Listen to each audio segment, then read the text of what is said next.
오늘은 감사의 표현이라는 제목으로 함께 은혜를 나누고자 합니다.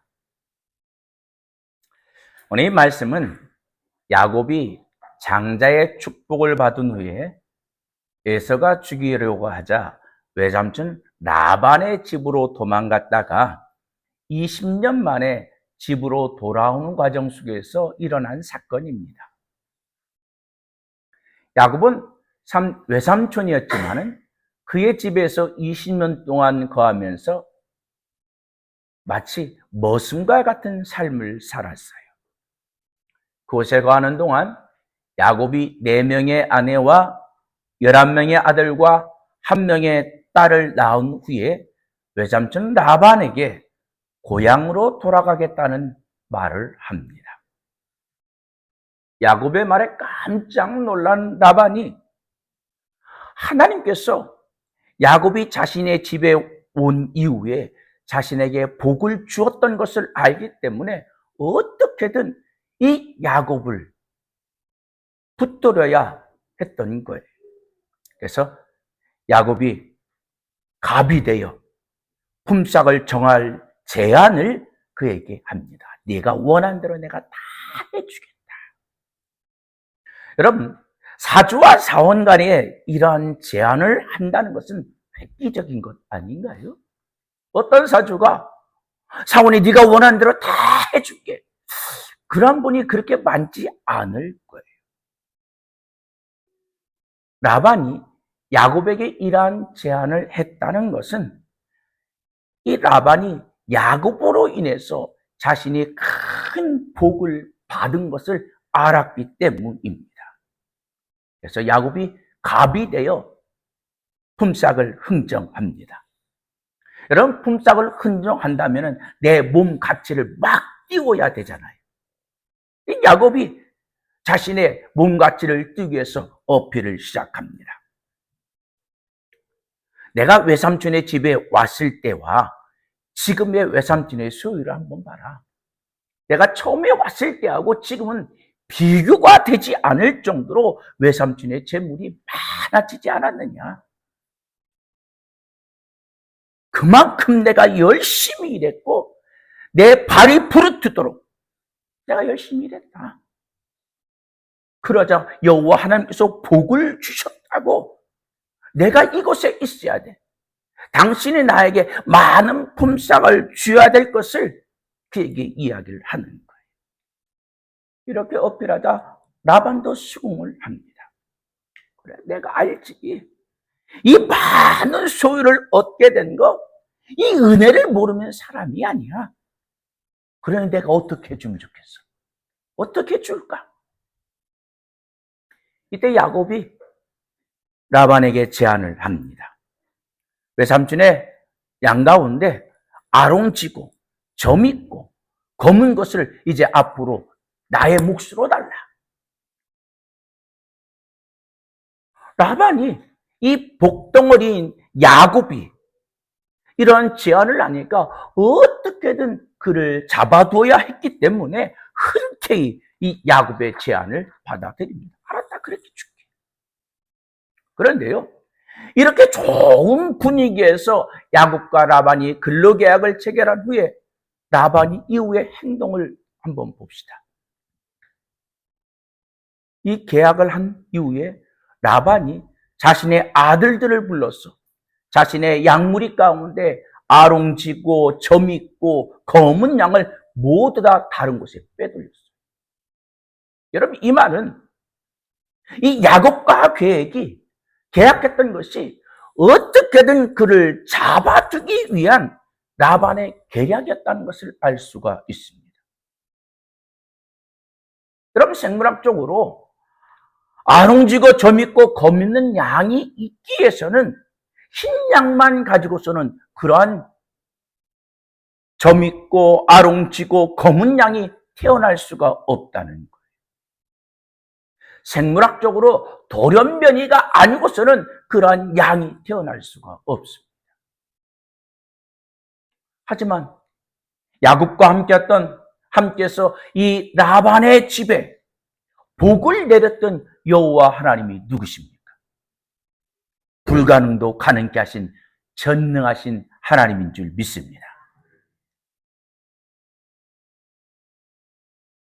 불가능한 가운데서 하나님은 이 야곱의 품삯으로 정했던 그 양들을 점점 숫자가 많아지게 하는 거예요. 그 모습을 본 라반의 아들들이 야곱과 관계가 어떤 관계입니까? 처남이에요.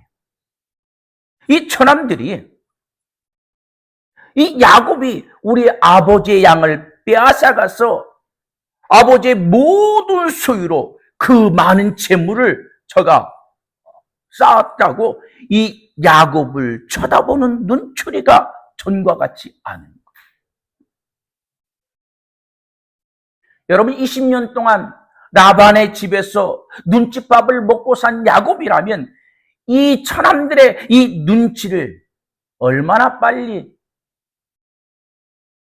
그것을 알았을까요? 자신이 바라보는 눈초리가 전과 같지 않다는 것을 보면서 심상치 않게 일이 돌아가고 있다는 것을 그가 느낍니다. 10번이나 품삯을 속인 라반이 또다시 계약을 파기할 거라는 그런 생각이 그가 드는 거예요. 그래서 아내였던 레아와 라헬을 들로 불러냅니다. 그러면서 지난날 그들의 아버지였던 라반이 그들에게 행했던 일들을 다 이야기를 하는 거예요.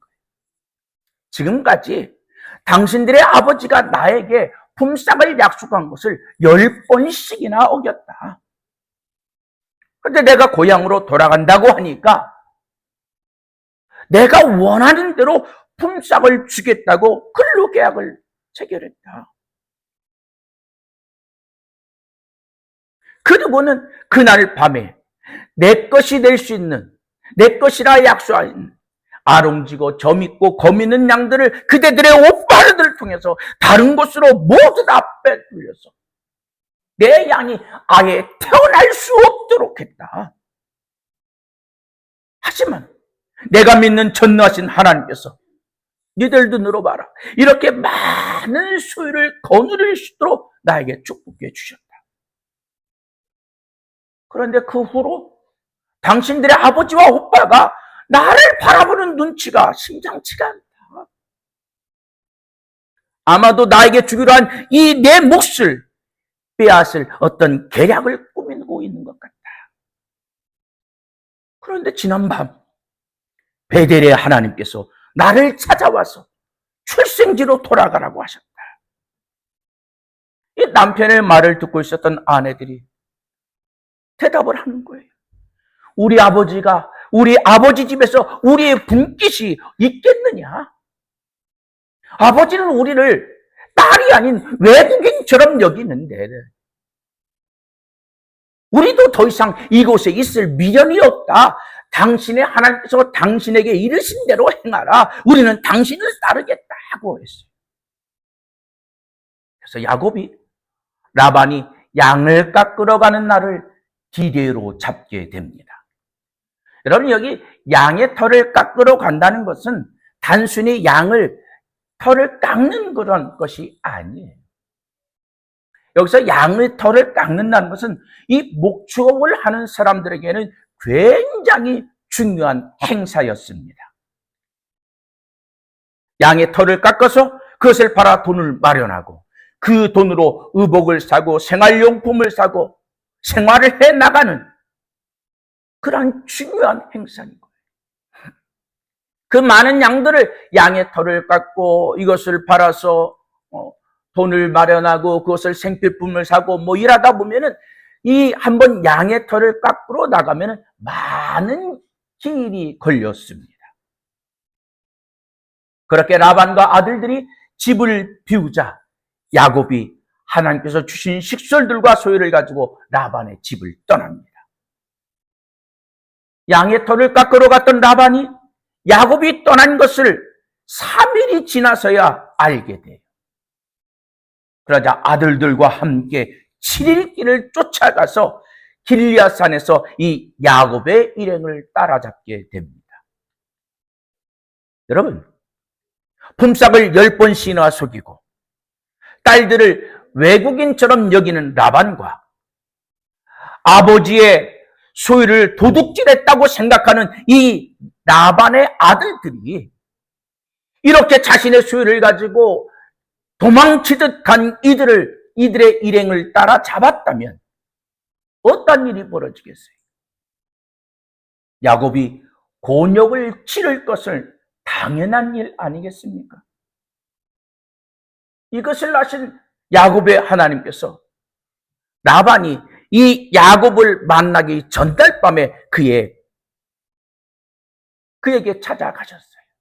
라반에게 말씀하시기를 너 선악간에 아무 말도 못하도록 그에게 못을 박습니다. 여러분 여기서 선악간이란 이 말은 어떤 거냐면요. 너 야곱의 머리털 하나라도 해마는 내가 가만히 두지 않겠다는 말이에요. 이런 하나님의 말씀을 듣고 하나님이 두려워서 야곱을 죽이지도 못하는 라반이 이제 다른 것을 가지고 트집을 잡은 거예요. 네가 나를 속이고 내 딸들을 칼로 사로잡힌 자같이 끌고 갈 수가 있느냐? 내 손자들과 딸들에게 이별의 시간도 주지 않고 그렇게 도망가듯 떠날 수가 있느냐? 그러면서 이제 이 야곱을 올무를 잡기 시작합니다. 네가 그렇게 떠난 것은 그래 내가 이해를 한다. 그런데 어떻게 드라빔을 도둑질해 갈 수가 있느냐? 여러분 이 드라빔이 뭐냐면요. 이 당시에 가정마다 그 가정에서 숭배하던 신이 있었어요. 작은 신인데 그것을 라헬이 훔쳐왔던 거예요. 야곱이 모르니까 그래 내 소유 중에 다 뒤져서 나오면은 내가 그를 가만히 두지 않겠다. 다 뒤졌는데요. 라헬이 안장에서 내려오지 않고 내가 생리 중이라 내가 내려갈 수 없으니 아버님을 맞이할 수 없으니 이해해달라. 다 찾아도 없어요. 이 라반이 야곱의 소유 중에서 이 드라빔을 찾지 못하자 야곱이 라반에게 노하며 책망한 것이 오늘 본문 말씀입니다. 오늘 본문 말씀을 짧게 3절밖에 없는데요. 이 38절과 39절은 야곱이 라반의 집에서 내가 성실하게 살면서 목적을 이루었다는 것을 이야기하고 있고요. 또 40절에는 양을 치다 양을 도둑 맞으면은 내가 스스로 그것을 보충했다는 것으로 종으로서 내가 충성했다는 것을 이야기하고 또 마지막 40절에 눈 붙일 겨를도 없다는 것은 내가 삼촌을 위해서 삼촌이 나에게 맡겨진 일을 위해서 최선을 다해 일했다는 것을 말하고 있는 거예요. 자, 그런데 여러분 이 말씀 속에 지금 야곱이 라반에게 말하고 있는 이 말씀 속에는요 하나님의 말씀과 하나님의 약속이 없어요. 내가 다 한 거예요. 오로지 자기 욕심밖에 없습니다. 그런데 여러분 이 야곱에게 있어서 욕심의 대상이 있어요. 그 욕심의 대상이 누구냐면 에서입니다. 태어날 때부터 그의 발목을 잡았잖아요. 그 장자권을 뺏기 위해서 그가 어떤 일들을 벌였습니까? 그러니까 이 야곱은 아버지의 집에서 떠나올 때 오직 형보다 많은 재물을 가져야겠다는 생각만 가졌다는 거예요. 그런데 여러분 재물만 많으면 모든 문제가 해결됩니까? 돈만 많으면 행복한가요? 돈만 많으면 행복하면 우리가 잘 알고 있는 삼성의 회장인 이재용 같은 경우 얼마나 행복하겠어요. 근데 그가 지금 행복합니까? 계속해서 사법에 걸려서 재판 받느라고 제대로 그 삼성이라는 그룹을 뿌려갈지도 못하고 있는 그런 상황이에요. 아무리 재산이 많다 할지라도 형과 꼬인 실타래를 풀 수가 없습니다. 여러분, 당시의 군사는 곧 재산이었습니다. 양떼가 많아지고 가축이 많아지면 도저히 재물이 많게 되죠. 그러면 많은 목동들을 두게 되는데, 당시에 이 목동들은 단지 양만 지는 것이 아니라 그들은 군사 훈련을 받으면서 그 재물을 지키는 군사들이 되었습니다. 여러분, 이 모습을 우리가 아브라함에서 볼 수가 있잖아요. 조카 롯이 소돔과 고모라에 거할 때 엘람 왕이 연합군을 끌고 와서 이 소돔성을 몰락시키고 그래서 포로로 잡혀가는데 그곳에 누가 포함됐어요? 롯이 잡혀갑니다. 그 가운데 도망온 사람이 이 야곱에게 이 소식을 전하는 거예요. 그때 그때 아브라함이 창세기 14장 14절에 보니까 집에서 길리고 훈련된 318명의 군사를 거느리고 쫓아가 조카 롯을 구해옵니다. 여러분, 이때 이 아브라함이 집에서 길리고 훈련된 318명이 군사가 목동들입니다.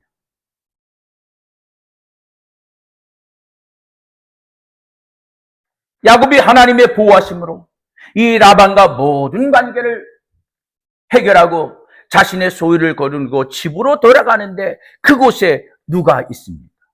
아버지 집에는 누가 있어요? 그를 죽이려고 하는 에서가 있는 거예요. 야곱이 집으로 돌아갈 때 에서가 감히 나에게 덤비지 못하게 하려고 많은 재물의 상징인 군사가 그에게 필요했던 겁니다. 이제 라반의 집에서 20년 동안 이 목적을 이루고 집으로 가고 있는 거예요. 여러분, 지금 그런데요, 하나님의 은혜로 라반의 집에서 많은 소유를 거느리고 또 죽을 수밖에 없는 가운데서도 라반의 손에서 하나님께서 구원했던 이 야곱이 온전히 하나님을 의지하지 않고 인간적인 방법으로 문제를 해결하려고 합니다. 세일 땅이라는 곳에서, 세일 땅 에돔에서 형에게 먼저 사자를 보내는 거예요. 근데 그 사자를 그냥 보내는 것이 아니라 소와 나귀와 양떼와 노비를 선물로 해서 바리바리 싸서 형 에서에게 보냅니다. 여러분, 야곱이 형 에서에게 이처럼 사자를 먼저 보내며 많은 재물을 보낸 이유가 뭡니까?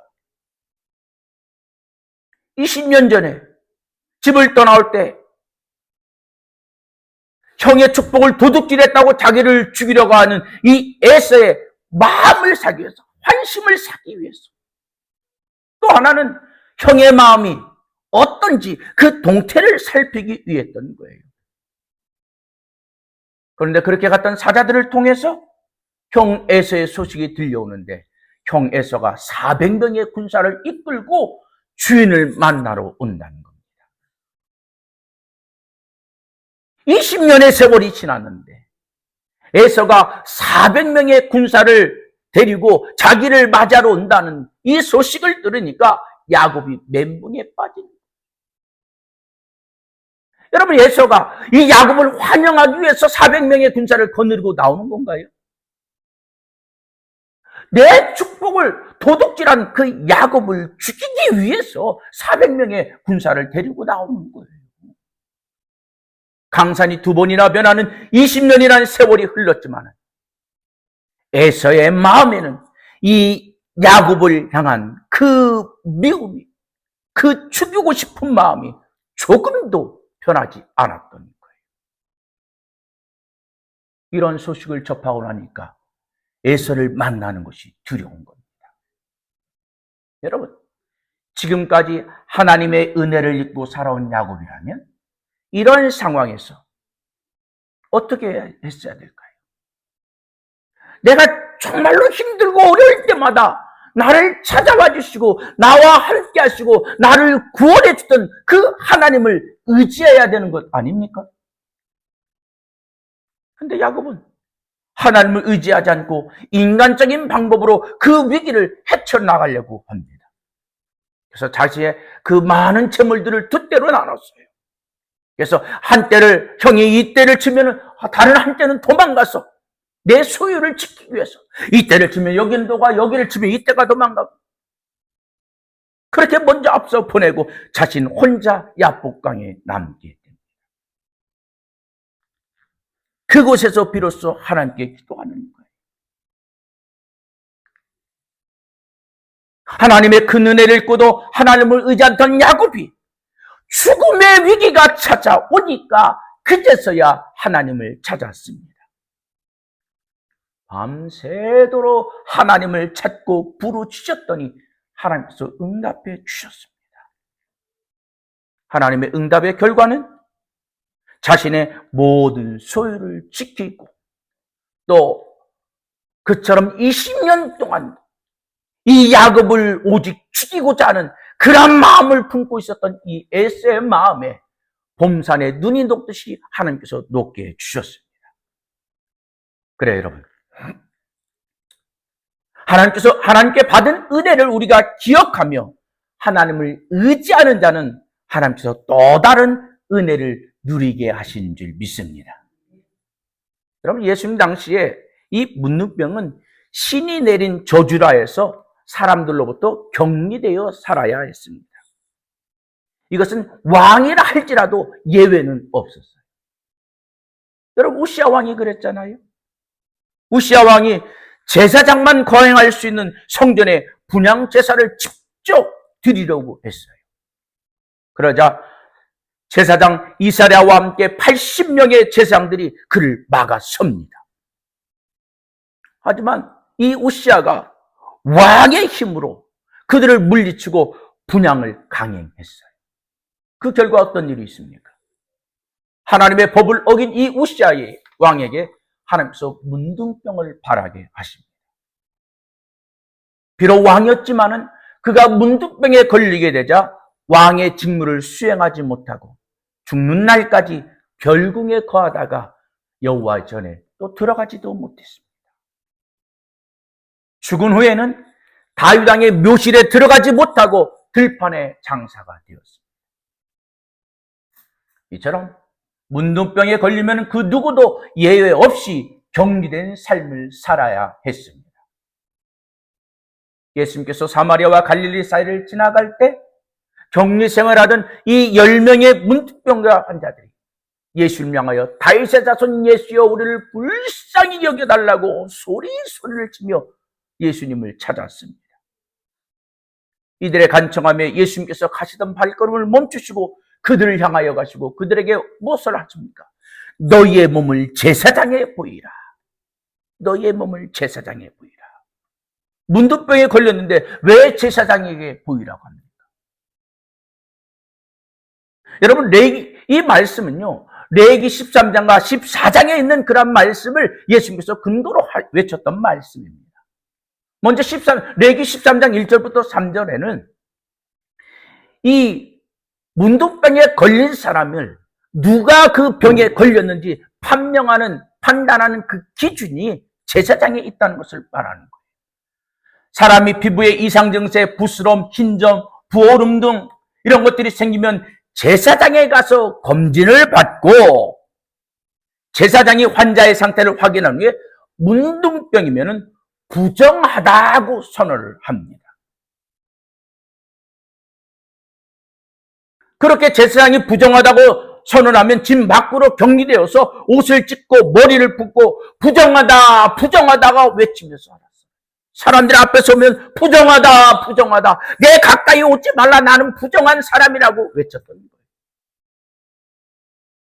이렇게 문둥병에 걸렸던 사람들이 레위기 14장에 가면은 나을 때도 제사장에게 그 진단을 받고 깨끗해졌다는 확인을 받아야 했습니다.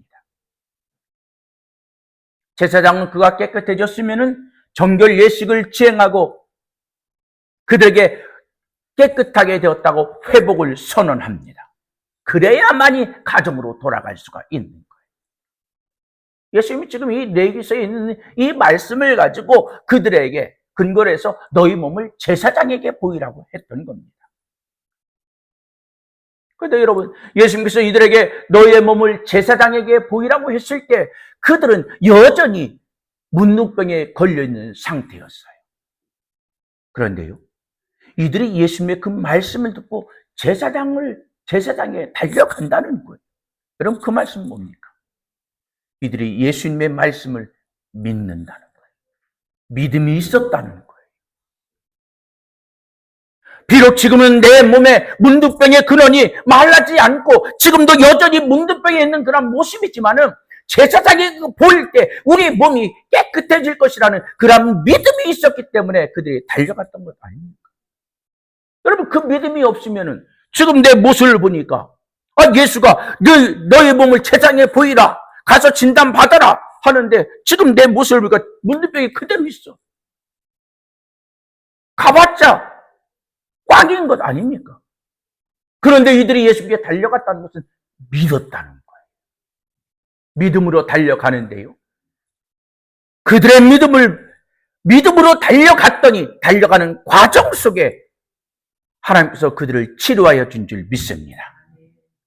세상에 가서 그들의 몸이 깨끗함을 받았음을, 치유함을 받고 그 선한함을 받으면서 이들이 어떻게 합니까? 9명은 가족에게로 쏜날같이 달려갔어요. 여러분, 이 9명이 문둥병이 해결됐다는, 치유받았다는 그러한 선언이 있자 가족에게로 달려갔다는 것은 우리가 이해하지 못할 것이 없죠.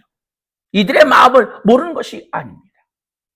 하지만 나를 수렁에서 건져주는 그 은혜를 베풀었다면 그 은혜에 대해서 감사를 표현하는 것은 인간의 도리 아닙니까? 그런데 9은 인간의 도리보다도 본능에 충실해서 가족에게로 달려갔습니다. 하지만 이방이었던 사마리 사람은 은혜를 베풀어 주신 예수님께 달려와서 하나님께 영광을 돌리며 감사를 표했습니다. 여러분, 그때요, 예수님의 말씀을 보세요. 충격적입니다. 누가복음 19장 17절로 18절에 보면 10사람이 다 깨끗함을 받지 아니하였느냐? 그 9은 어디 갔느냐? 10명이 다 깨끗함 받지 않았어? 9명 어디 갔어? 여러분, 여기 예수님께서 9은 어디 갔느냐는 이 말씀 속에 무엇이 느껴집니까? 예수님의 서운함이 느껴지지 않나요? 그래요, 여러분. 예수님은요, 우리가 받은 은혜에 감사를 표하기를 원하시는 우리 주님이라는 거예요. 감사하지 않는 자에게는 그것으로 끝인 거예요. 여러분, 나무가 열매를 맺으면은 계속해서 풍성한 열매를 맺어야 되잖아요. 그런데 한번 딱 따고 끝나는, 더 이상 열매를 맺을 수가 없는. 그러나 감사하는 자에게는 하나님께서는 또 다른 은혜를 베풀어 주시는데 이 사마리아 사람에게 뭐라고 하십니까? 누가복음 19장 19절에 일어나 가라. 한번 따르시다. 내 믿음이 너를 구원하였느니라. 네. 여러분, 여기서 주님께서 그에게 선포한 내 믿음이 너를 구원했다는 말은 질병에서 고침받았다는 구원이 아니에요. 이미 질병에서 고침받은 것은 그가 고침을 받고 제사장의 선언이 됐어요. 여기서 말하는 구원은 우리 영혼 구원을 이야기하는 것입니다. 그래요, 여러분. 우리가 화장실 들어갈 때 마음과 나올 때 마음이 다른데요, 우리 하나님께 받은 은혜에 대해서는 그래서는 안 될 줄 믿습니다. 바른 은혜에 대해서 감사할 때 하나님은 또 다른 은혜를 베풀어 주시는 하나님이시라는 거예요.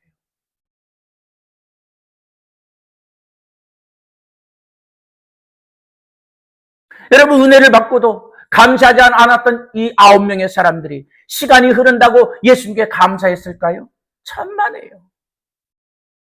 하지만 육체의 질병뿐만 아니라 영혼 구원을 받은 이 사마리아 사람은 어디를 가든지 누구를 만나든지 예수님께 받은 이 구원의 은혜에 감사하면서 주님의 은혜를 나누는 삶을 살았을 것입니다.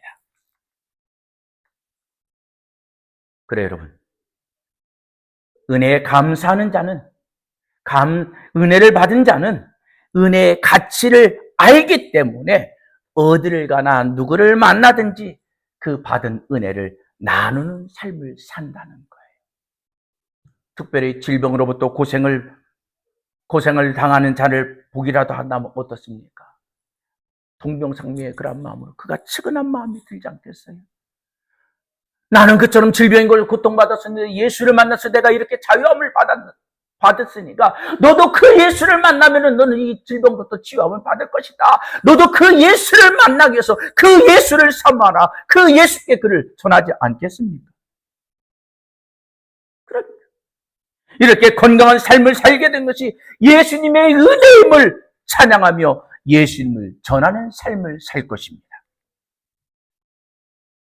이처럼 은혜를 받은 자는 그 은혜를 나눌 때 더 큰 은혜를 하나님께서 주시는 줄 믿습니다.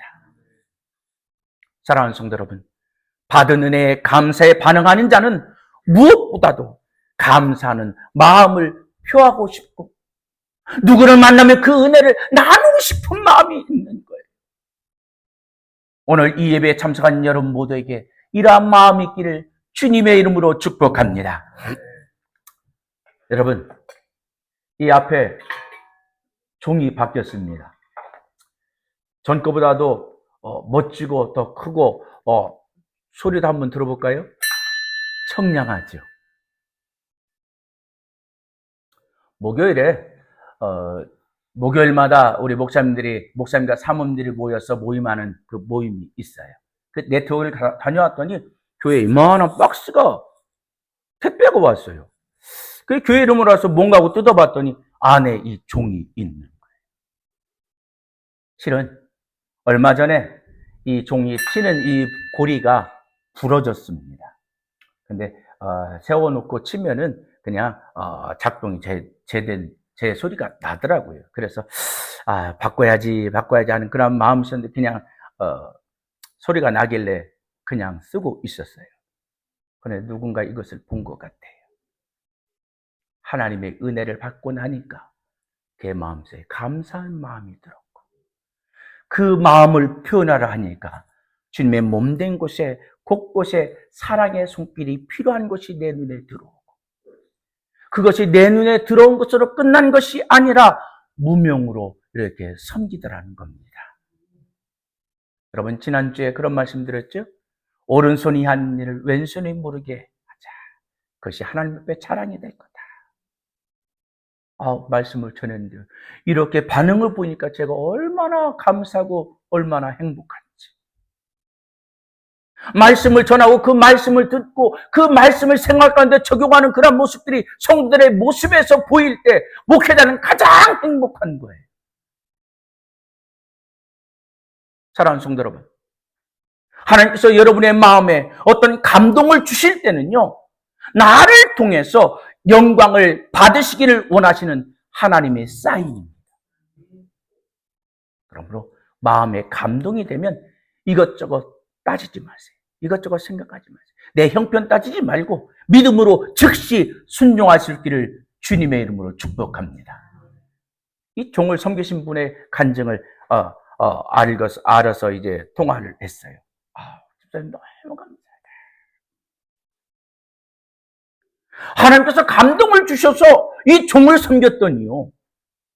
그 자리에서 하나님께서 또 다른 은혜를 체험케 하시더라는 거예요. 이런 말씀을 전하면 속으로 그런 분이 있어요. 하나님은 나에게는 일하지 않으셔. 다른 사람에게는 일하시는데 나에게는 일하시 않으셔. 아닙니다. 하나님은 지금도 믿음으로 순종하는 자에게, 믿음의 사람에게 그를 위하여 지금도 일하시고 계신 하나님인 줄 믿습니다. 받은 은혜에 감사하는 자에게 또 다른 은혜를 베풀어 주시는 사랑의 하나님인 것을 믿습니다. 사랑하는 성도 여러분, 오늘 이 시간 우리 모두도 이 하나님을 신뢰하며 받은 은혜에 감사로 표현하는 사랑하는 성도들이 될 수 있기를 주님의 이름으로 축복합니다. 그러한 삶을 삶으로 또 다른 하나님의 은혜를 누리는 복된 성도들이 될 수 있기를 주님의 이름으로 축복합니다. 주님의 이름으로 축복합니다.